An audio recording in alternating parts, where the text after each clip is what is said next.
கடவுளை ஒரு இடத்துல கும்பிடுவான், ஒரு இடத்துல உதைச்சு தள்ளுவான் இந்த பயலுக்கு. அதென்னப்பா அது? திருவண்ணாமலை தீபம் எரிஞ்சா அரோகரான கன்னத்துல போட்டுக்குவான். அது அக்கினி பகவான், அதனால கன்னத்துல போட்டுக்கிறோம். அக்கினி பகவானா கன்னத்துல போட்டுக்கிறியா? வீடு எரிஞ்சா மட்டும் ஐயோ அப்பன்னு வாயிலையும் வயிற்றுல ஏன்டா அடிச்சுக்கிற? அதுவும் அக்கினி பகவான் தான் அடி பல்ட்டி. அவன்லடா பக்தன். எங்கடா டூப் விடுறடா? சாமி மகா திமிரு பிடிச்சவன். டாய் எங்க தெரு பக்கமாடா உன்னை கவனிச்சுக்கிறான். ஆமா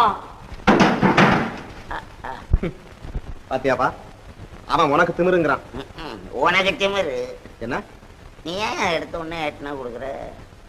4 நாள் கொடுத்துட்டு சத்தம் போடும்போது கூட 4 நாள் கொடுத்தா ஒழுங்கா போயிருப்பான்ல. எடுத்த உடனே எட்டுனா கொடுக்குறேன், அதான் குடையிறான் உன்னை போட்டுக்கிட்டு.